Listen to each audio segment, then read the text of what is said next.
하나님의 말씀은 신명기 11장 13절에서 15절까지 말씀입니다. 다 함께 한 목소리로 합독하여 읽겠습니다. 내가 오늘 너희에게 명하는 내 명령을 너희가 만일 청종하고 너희 하나님 여호와를 사랑하여 마음을 다하고 뜻을 다하여 섬기면 여호와께서 너희의 땅에 이른비 늦은 비를 적당한 때에 내리시리니 너희가 곡식과 포도주와 기름을 얻을 것이요 또 가축을 위하여 들에 풀이 나게 하시리니 내가 먹고 배부를 것이라. 아멘. 오늘 본 말씀은 가나안 땅에 들어가서 이제 살아가게 될 다음 세대들, 이제는 새로운 시작을 해야 되는 다음 세대들에게 주시는 축복의 약속입니다.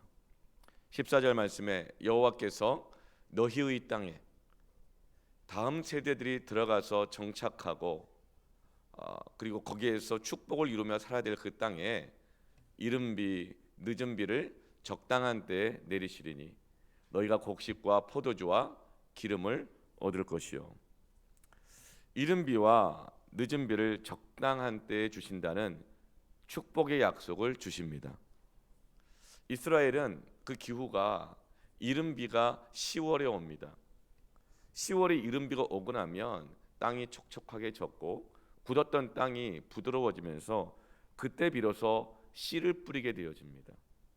이른 비가 오지 않으면 씨를 뿌릴 수가 없습니다. 이른 비가 오지 않으면 씨를 뿌려도 소용이 없죠. 그리고 6개월이 지나서 4월 달쯤 되면 결실을 하여 추수할 때가 됩니다. 그때 늦은 비가 옵니다. 그러면 이제 결실을 해야 되는 모든 곡식들이 그 비를 맞고 비를 흡수해서 충실한 열매를 맺게 되어지는 것이죠.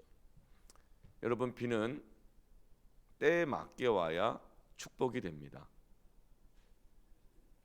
이스라엘은 지금까지 이 40년 동안 농사의 수고를 하지 않아도 아침마다 하나님 아버지께서 하늘의 문을 열어주시고 만나를 내려주셨습니다. 그래서 그 만나를 그냥 잘 모아서 일어날 때 일어나서 거두어서 먹기만 하면 됐어요. 신명기 1장 31절 말씀에 그 광야 시절의 40년을 이렇게 기록하고 있습니다. 광야에서도 너희가 당하였거니와 사람이 자기의 아들을 낳는 것 같이 너희의 하나님 여호와께서 너희가 걸어온 길에서 너희를 안으사 이곳까지 이르게 하셨느니라. 광야 40년 동안은 마치 어머니가 자녀를 학교 보내기 전에 아침마다 깨워서 밥을 차려주잖아요. 아버지가 학교 가야 되는데 늦으면 태워다 주잖아요. 마치 그렇게 하나님께서 사람이 자기의 이 아들을 안는 것 같이 안으셔서 이곳까지 이르게 하셨던 거예요. 그렇지만 이제 다음 세대들은 장성하여 가나안 땅에 들어가서 이제 그들은 적들과 경쟁하고 경작하고 농사를 지어야 합니다. 여러분, 이때 필요한 것이 무엇일까요? 사람이 세월이 흘러갈수록 나이가 들어갈수록 성장할수록 깨닫는 것은 실력으로만은 안 된다는 거예요. 노력으로만은 안 된다는 거예요. 때에 맞는 하나님의 축복이 필요한 것입니다. 가나안 땅은 하나님의 축복이 필요합니다. 때에 따른 축복이 필요합니다. 여러분, 하나님의 때에 따른 축복이 필요하십니까? 필요하십니까? 정말입니까? 여러분, 경험 좀 쌓았다고, 나이 좀 들었다고, 해볼 거 해봤다고, 여러분, 그럴수록 깨닫는 건 뭐예요? 아, 내 의지만으로는 되는 게 아니구나. 내 실력만으로는 되는 게 아니구나. 하나님의 축복이 필요한 것입니다.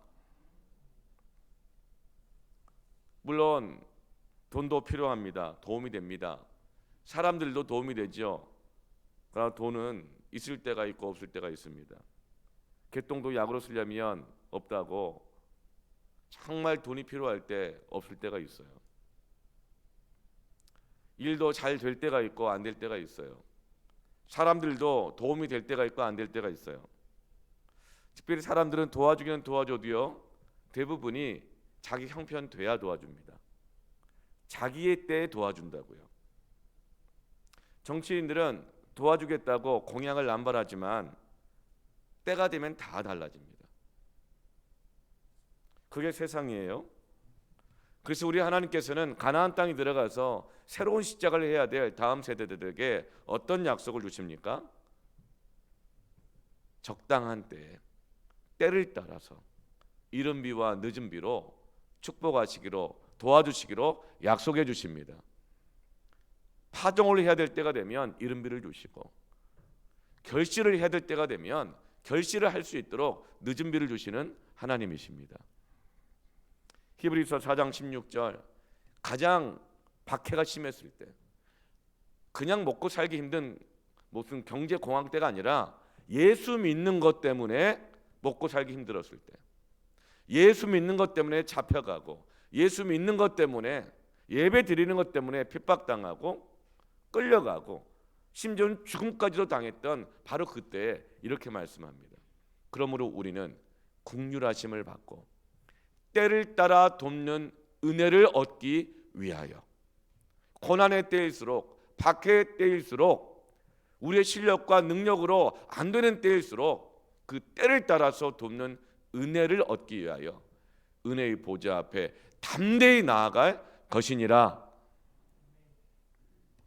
사랑하는 성도 여러분, 그러므로 하나님이 그 정하신 때, 하나님이 축복하시려고 하는 그 축복의 시간, 그 때를 놓치지 말기를 축원합니다. 담대히 하나님의 보좌 앞에, 은혜의 보좌 앞에 나아가십시오. 상황이 어떠하든지 때를 따라 돕는 은혜를 얻기 위하여 그때마다 하나님은 이른 비와 늦은 비를 약속해 주고 계십니다. 담대히 은혜의 보좌 앞으로 나아가기를 축원합니다. 첫째로 축복의 이른 비를 구하십시다. 따라할까요? 축복의 이른 비를 구하라. 이른 비가 오기 전에는 땅이 메마르고 딱딱합니다. 씨를 뿌려도 소용이 없습니다. 그리고 씨를 뿌릴 수가 없지요. 땅을 부드럽게 하고 씨를 뿌리기 위해서 쟁기질을 하려고 하면 이른 비가 필요합니다. 그래서 이른 비는 시작이 가능하게 하는 축복의 비입니다. 특히 젊은이들 직장 처음 나갔을 때, 초년생 때 한번 생각해 보세요. 그리고 또 신혼 때, 때로는 사업을 시작할 때, 그때야말로 그 굳은 것을 부드럽게 하는 이른 비가 필요한 때입니다. 그런데 자기 노력으로만 시작하려고 그래요. 축복의 이른 비를 구하시길 바랍니다.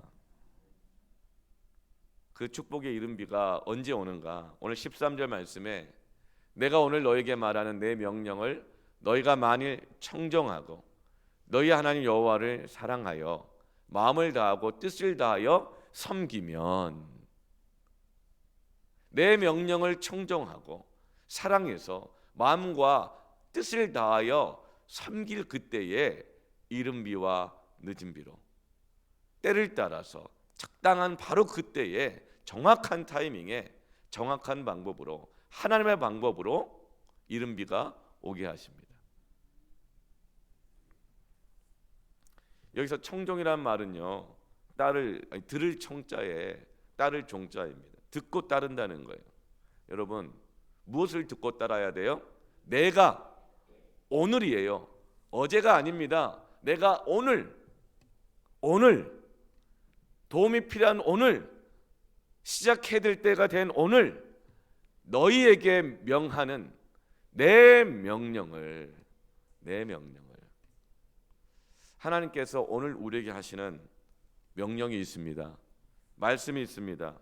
우리는 아무 소리나 듣고 허겁지겁 하루를 시작하고 아유 오늘도 망했네, 뭐 내일이 있지 뭐, 이렇게 보내는 하루가 아니라 오늘 내게 명령하시는 하나님의 말씀을 듣고 따라가야 하는 것입니다.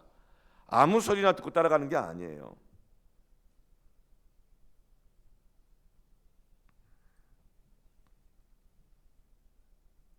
날마다 오늘 내게 주시는 하나님의 말씀을 듣고 내 마음과 뜻을 다하여서 섬기면서 여기서 섬긴다는 단어는 서비스입니다. 여러분, 하나님을 어떻게 섬겨요? 우리가 이게 바로 예배입니다. 예배. 마음과 뜻을 다하고 하나님을 예배하면서 청종할 때에 축복의 이른비가 내리는 것입니다. 그때 하나님의 축복이 시작됩니다. 하나님의 때를 따라 돕는 은혜가 나에게 시작되는 거예요. 여러분, 교회가 어떻게 시작되었어요? 교회는 인류 역사의 최고의 축복입니다. 지금 우리는 가는 곳마다 교회가 다 있어서 그렇지 여러분, 이 교회가 어떻게 시작되었습니까? 오순절 성령 강림의 이른비가 내림으로 시작된 거예요. 그때는 교회가 시작될 형편이 전혀 아니었어요. 교회가 개척될 환경이 전혀 아니었어요. 거기에 무슨 믿음의 사람들이 있는 것들도 아니었고 복음을 전할 수 있는 것도 아니었고 전혀 형편이 되지 않았습니다. 당시의 제자들은 예수님의 십자가도 경험했지요. 3년여 동안 직접 말씀을 듣고 훈련 받았지요. 전도 경험도 다 했어요. 다니면서 전도 여행도 다니고 왔어요. 그러나 그들의 죄로 말미암아 주님을 다 떠나버렸어요. 실패했죠. 그런데 주님께서 십자가에서 부활하셔서 제자들에게 나타나시고 그들 다 불러 모으셨어요. 제자들은 예수의 말씀을 듣고 회개하고 믿고 말씀 듣고 훈련받고 전도 여행도 다니고 실패하긴 했지만 다시금 하나님의 예수님의 은혜 때문에 부활하신 주님이 또 만나 주셔가지고 심지어 부활의 영광과 능력까지도 다 체험했습니다. 그리고 나서 40일 동안 다시 한번 하나님 나라의 그 복음을 말씀을 특별 교육을 받았어요. 그러나 그들은 교회로 시작하지 못했습니다. 왜냐하면 상황이 너무나 안 좋았기 때문에 그래요. 그리고 제자들은 두려움으로 위축되어서 마가다락방 안에 숨어 있어요. 문을 잠그고 있어요. 문 밖을 나가면 너도 예수를 믿는 자들이지? 잡아가는 거예요. 어떤 어려움을 겪을지 모르는 거예요. 그래서 위축되어서 딱딱하게 경직된 마음으로 마가다락방에 숨어 있는 거예요. 그런데 그때 성령께서 예수님의 그 명령을 그날 오늘 기억하게 하십니다. 누가복음 24장 49절에 볼지어다 내가 내 아버지께서 약속하신 것을 너에게 보내리니 너희는 위로부터 능력으로 입혀질 때까지 이 성에 머물라 하시니라. 오늘 그 명령을 그날 기억하고 제자들은 그 120명의 두려워 떨고 경직되어 있는 아무것도 시작하지 못하는 그 성도들에게 그 말씀이 임하면서 그 말씀에 청종하기 시작해요. 영적으로 반응하기 시작해요. 사도행전 1장 14절에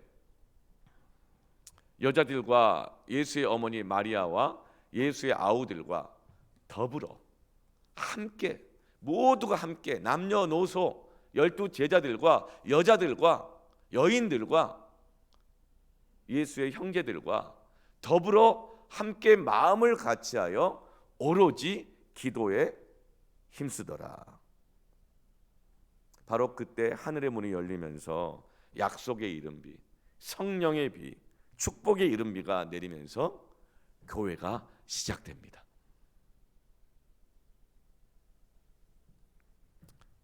(1905년도에) 이 우리 조선 땅에도 정말 교회가 시작되기 어려운 상황, 아니 먹고 살기도 힘든 상황, 너무나 어려운 때였어요. 1905년 미국과 일본 그 사이에 밀약이 맺어졌죠.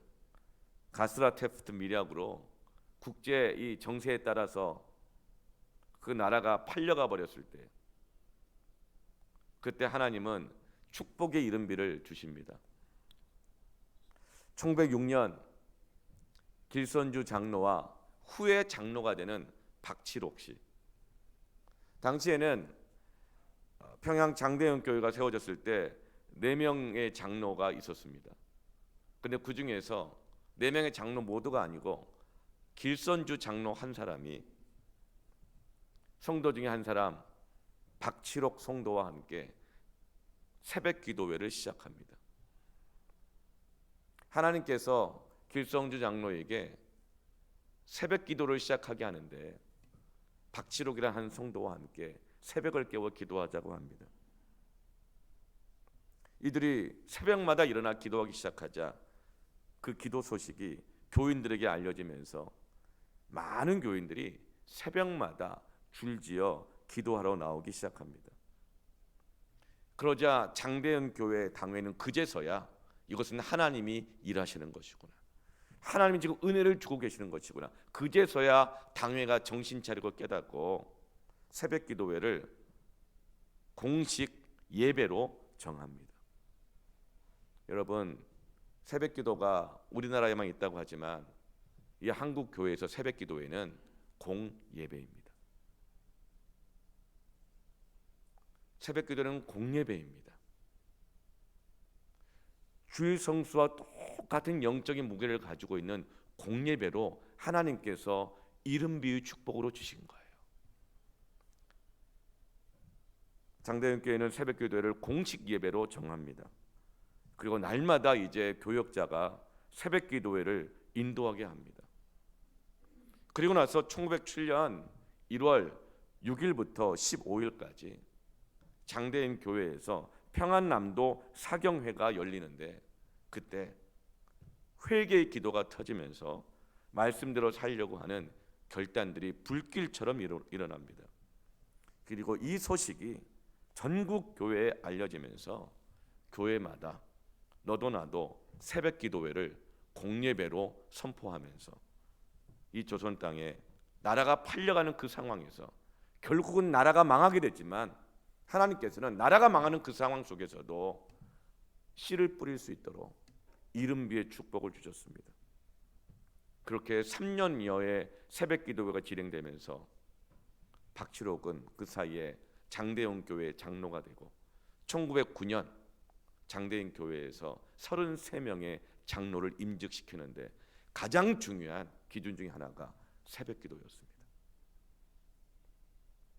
여러분, 대한민국 땅에 가장 어려웠을 시기에 망해도 아무런 반대할 근거가 없을 만큼 힘들고 어려웠던 그 시대에 하나님께서는 기도라고 하는, 특별히 새벽 기도라고 하는 이른비의 축복을 주셨습니다.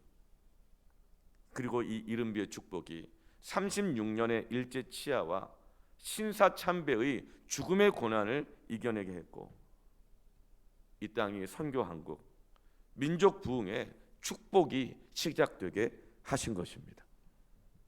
땅이 너무 굳어서 너무 힘들고 어렵고 어떤 소망도 없고 아무것도 되는 일이 없을 그때에 하나님은 이른비의 축복을 주시는 것입니다. 여러분, 이른비는 뭐 새벽 기도만이 아니에요. 이른비는 기도만이 아니라 하나님의 은혜를 너무나도 사랑해서 당장 아무 유익이 없지만, 가능성이 없어 보이지만 손해를 각오하고 앞서 더 먼저, 남보다 더 먼저 기도하고 예배하고 말씀을 청종하고 순종하게 하시는 그 이른비의 축복이 있습니다. 그때 하나님의 축복이 시작돼요. 먼저 하게 하는 거예요. 먼저 헌신하게 하고, 먼저 기도하게 하고, 먼저 용서하게 하고, 먼저 순종하게 하시는 그때가 있어요. 그때는 바로 하나님이 새로운 축복을 시작하려고 하시는 이른비가 되게 하시겠구나 깨닫고 순종하시기를 바랍니다. 남들 하는 거 봐서가 아니라 내가 먼저 하게 되어지면 내가 이른비의 축복이 되는 줄로 믿으시길 바랍니다. 근데 사람들은 다들 앞서 먼저 하면 손해 볼까 봐 계산만 하고 있어요. 그러면 어떻게 돼요? 마음이 더 경직돼요. 굳어져요. 그 말씀이 씨가 뿌려져도 다 튕겨나가요. 받아들여지지가 않아요. 이른비로 하나님 나를 사용하려고 하시는데 아직 때가 아니라고 계산만 하고 있는 것이죠. 우리의 마음이 강팍해지고 염세적이 되고 의심에 가득 차게 되고 손해볼까 봐 전전긍긍하고 먹고 살지 못할까 봐 전전긍긍하는 이유가 뭘까요? 바로 그때가 이른비의 은혜가 필요한 때입니다. 앞서 사랑하고 앞서 헌신하고 앞서 순종하는 이른비가 사람들의 굳은 마음의 땅을 녹이게 되는 것입니다. 그러면 하나님이 일하기 시작하죠. 여러분 이른비를 구하시길 바랍니다. 혹시 아직도 여전히 남들 하는 거 봐서 하나님 일하시는 거 봐서 형편되면 그때 이렇게 말씀하세요. 여러분 담대히 하나님의 보좌 앞에 나아가십시오. 때를 따라 돕는 하나님 앞에 이른비의 축복을 구하며 나아가시길 바랍니다. 사무엘상 23장에 다윗이 사울 왕에게 쫓겨났어요.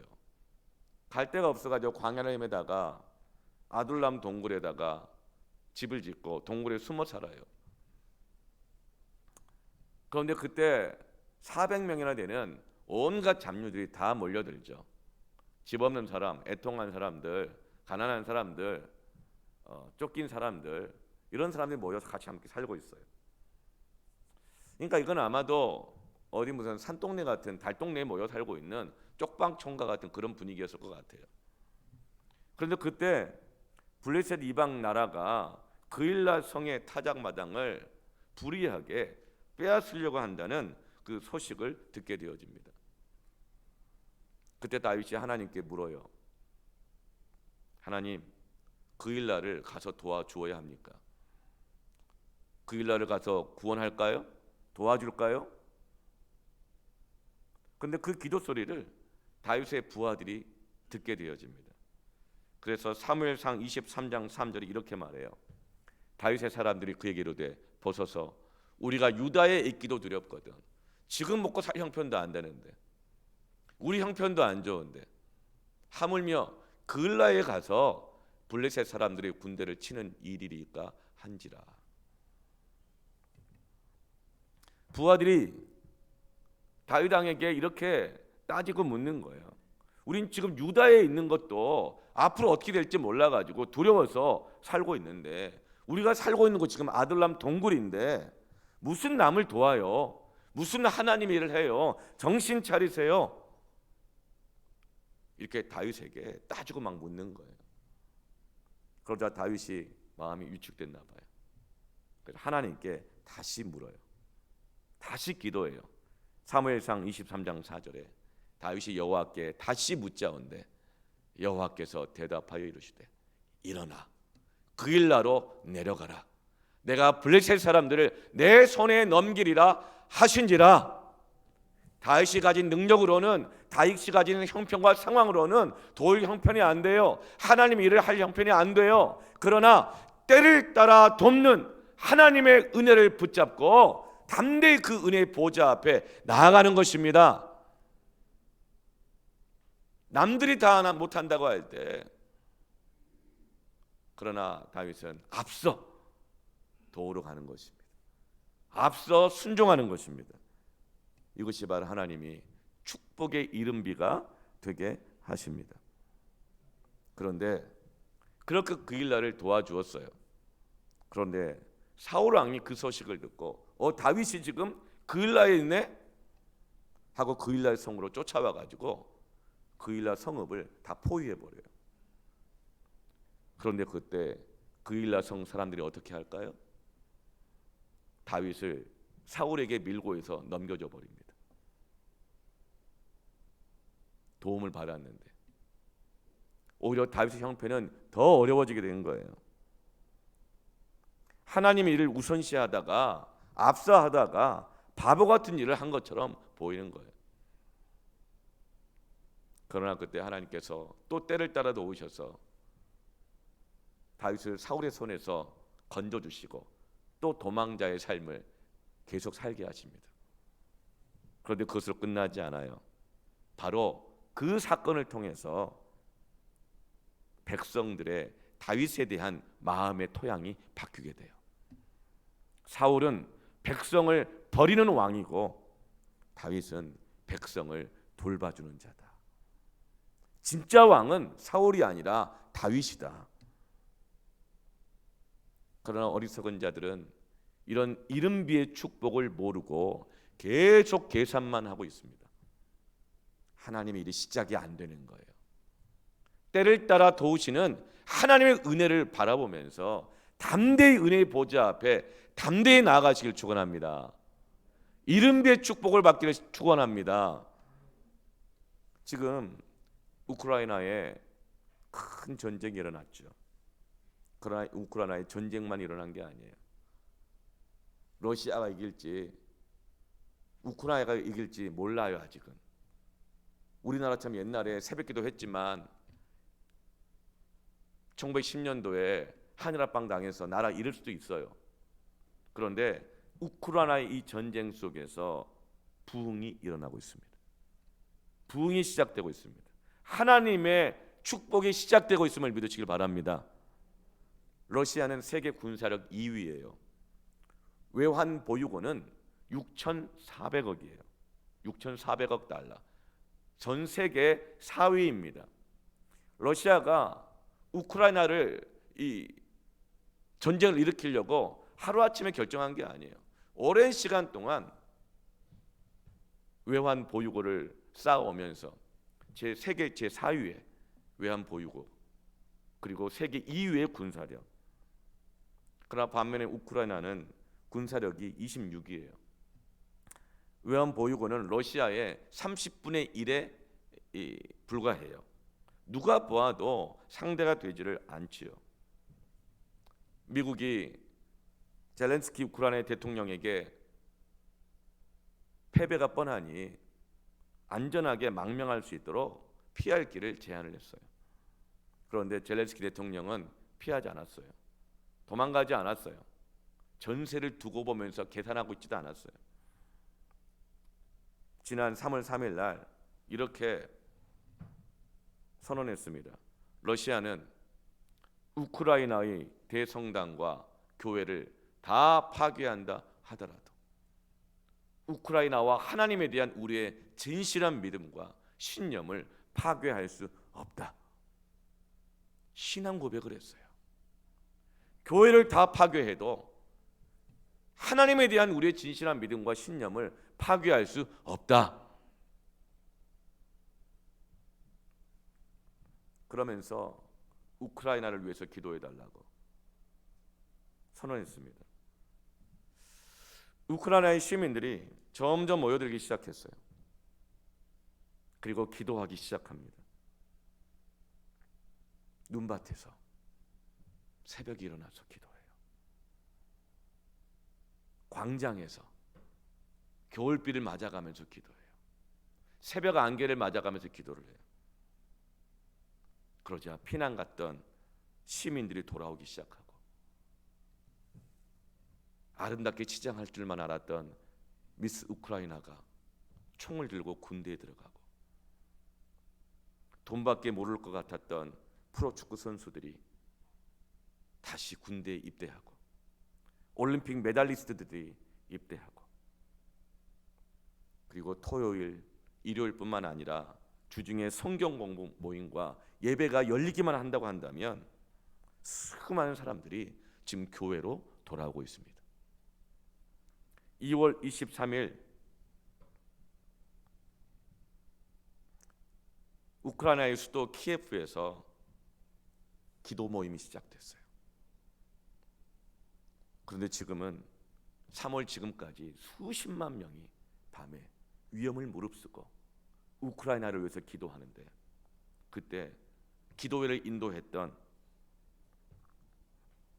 우크라이나 민주동맹당의 대표였던 비탈 클리츠코 의원이 이렇게 기도를 인도합니다.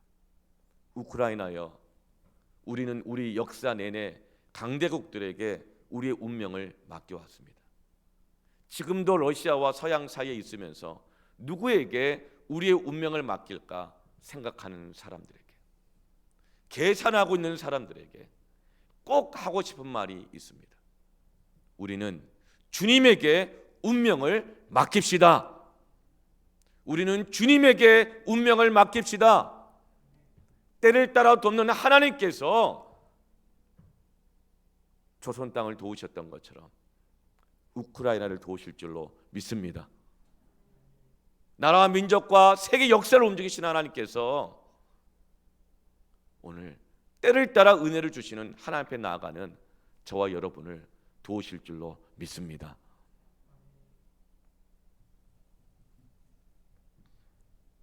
마태복음 6장 33절에 그런즉 너희는 먼저 앞서서 그의 나라와 그의 의를 구하라. 그리하면 이 모든 것을 너희에게 더하시리라. 하나님께서 우크라이나의 앞선 헌신과 앞선 순종과 그 기도를 통하여서 그 이른비의 축복을 통하여서 모든 걸 더하고 계십니다. 심지어는 피 한 방울 나누지 않은 우리나라 청년들까지 수십 명이 우크라이나를 돕기 위해서 전쟁에 참여하겠다고 나를 군대로 보내달라고 청원하고 있어요. 독일이, 유럽연합이, 미국이 무상으로 무기를 공급하고 의약품을 보내고 사람들을 보내고, 여러분, 이른비의 헌신, 이른비의 축복은 모든 것을 더하게 하시는 하나님의 은혜가 되는 것입니다. 그때 시작되는 거예요. 그때 축복이 시작되는 거예요. 둘째로 따라합시다. 축복의 늦은 비를 구하라. 여러분, 추수를 위해서는 반드시 늦은 비가 필요해요. 늦은 비가 없으면 과실이 다 말라가지고 죽어서 추수가 안 되거든요. 잘 해왔는데 막판의 열매가 그냥 똑똑 땅에 떨어져 버리는 거예요. 허무하게 되는 거예요. 열매를 맺었는데 속이 빈 강정이 돼버리는 거예요. 여러분, 수고하고 노력하지만 하나님의 늦은 비를 구하시기를 바랍니다. 사도행전 2장에서 이른비의 축복 후에 엄청난 부흥이 왔어요. 그러나 여전히 유대인들에게만 복음을 전하고 있는 거예요. 그러자 사도행전 11장에 스데반의 일로 인해서 큰 환란이 일어나게 됩니다. 고여 있으면 하나님이 때로는 고난을 허락하기도 하셔요. 그래서 이제는 유대인들에게만 복음을 전했던 예루살렘 교회 성도들이 자기들끼리만 모여있던 그들이 흩어지기 시작합니다. 사도행전 11장 20절 21절에 그중에 그브로와 구레네 몇 사람이 안디옥에 이르러 이제 흩어져서 안디옥까지 이르게 된 거예요. 그리고 거기에서 이제는 헬라인에게도 말하여 주 예수를 전파하게 되어집니다. 그러자 21절에 주의 손이 그들과 함께 하심에 수많은 사람들이 믿고 주께 돌아오더라. 여러분, 박해 중에도 어려움 속에서도 복음을 전하면, 선교를 감당하면 수많은 사람들이 믿고 주께 돌아오는 영적인 추수가 이루어지는 것입니다. 이 소식을 듣고 예루살렘 교회가 이 안디옥 교회에 이 부흥 소식을 듣고 바나바를 보내서 확인하게 합니다. 정말 부흥이 있냐? 정말 이방인들도 하나님의 백성들이 되었냐?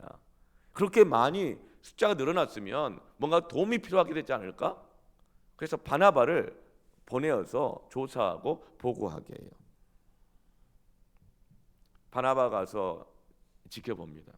사도행전 11장 23절에 바나바가 이르러 하나님의 은혜를 보고 기뻐하여 모든 사람들에게 굳건한 마음으로 주와 함께 머물러 있으라 권하니. 바나바가 이 안디옥 교회에 가서 본 것이 무엇이죠? 무엇을 봤어요? 사람 숫자 세고 있었어요?